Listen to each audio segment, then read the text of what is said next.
L'approche de la signalisation est déterminante pour accompagner le développement des déplacements à vélo et notamment le respect de cette équité entre la voie automobile et la voie cyclable. Dans la mise en œuvre du réseau routier, il existe une règle de mise en œuvre qui dit qu'à partir du moment où on a une règle de priorité qui est mise en œuvre sur la voie automobile, elle doit s'appliquer à minima, à l'identique, à la voie cyclable qui est parallèle. On peut avoir dans certains cas des dispositifs qui sont un petit peu plus favorables. Ça peut être le cas notamment dans le cadre de carrefours hollandais ou de tout autre mode de priorité qui peut être donné aux cyclistes et aux piétons.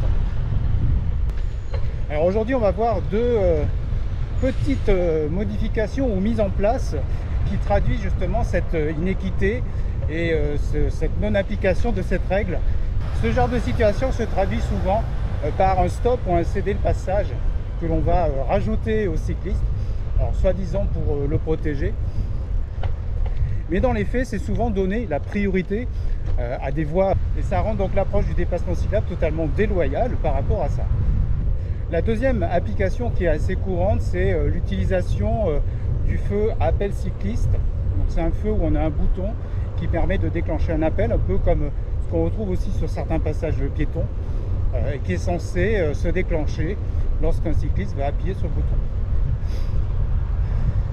Alors, pourquoi pas, dans certains cas, ça peut effectivement permettre sur des voies à grand passage d'avoir une traversée sécurisée. Les feux boutons, c'est aussi fait pour ça.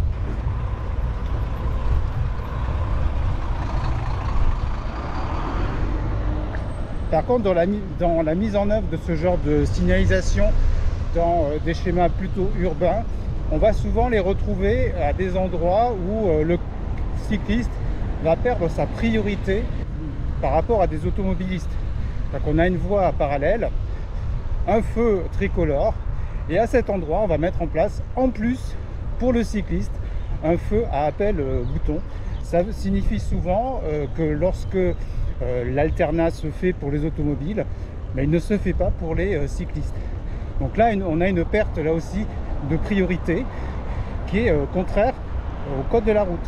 Et donc c'est par ce genre de petits détails qu'on voit que aujourd'hui, malgré un certain nombre d'intentions qui sont affirmées au plus haut niveau de l'État, ces intentions ne se traduisent pas par non seulement des faits, mais des vérifications, des mises en œuvre cohérentes. Ce qui pose malgré tout un problème de fond par rapport à l'intention de voir le déplacement à vélo se développer. Ça fait partie de ces petits détails qui vont aussi favoriser les incivilités et le non-respect du code de la route. Donc voilà, c'était deux petits détails. Alors le premier se situe à Eysines, comme je l'ai mis, et l'autre à Bruges. Mais on en trouve un peu partout sur la métropole, mais ailleurs en France également. C'est la raison pour laquelle les cyclistes du quotidien, les associations qui défendent ce mode de déplacement doivent être relativement vigilantes lorsque des infrastructures sont refaites. Souvent, c'est lorsque des infrastructures sont refaites ou construites qu'on a ce genre de problématique. Là, en l'occurrence, sur l'un des deux cas que je vous ai présenté aujourd'hui, c'est à l'occasion d'une réflexion de la voie que le changement de priorité a été opéré à tort, puisque ce ne respecte pas les règles de mise en œuvre sur la voie publique, telles qu'en tout cas les collectivités doivent l'appliquer. Malheureusement, il y a quand même un mais. Toute situation n'est pas limpide de A à Z, il y a toujours des contournements et on va retrouver derrière le pouvoir de police que peut exercer le maire l'origine de ces modifications. Le maire se croit souvent plus fort que la réglementation et va décider de changer un certain nombre d'orientations de déplacement en usant de son pouvoir de police qui lui permet de choisir comment on peut modifier une infrastructure existante, comment on la réglemente. Le maire a des pouvoirs assez importants sur le réseau sur lequel il est responsable. Ce qui manque aujourd'hui, c'est des équipes de coordination qui vont permettre de rendre homogène sur une métropole ou même sur un département ce genre d'infrastructure.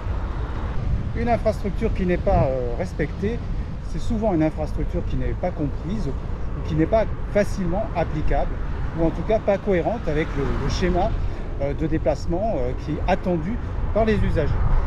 Voilà, cette vidéo est terminée. Je vous laisse faire des commentaires si vous voulez.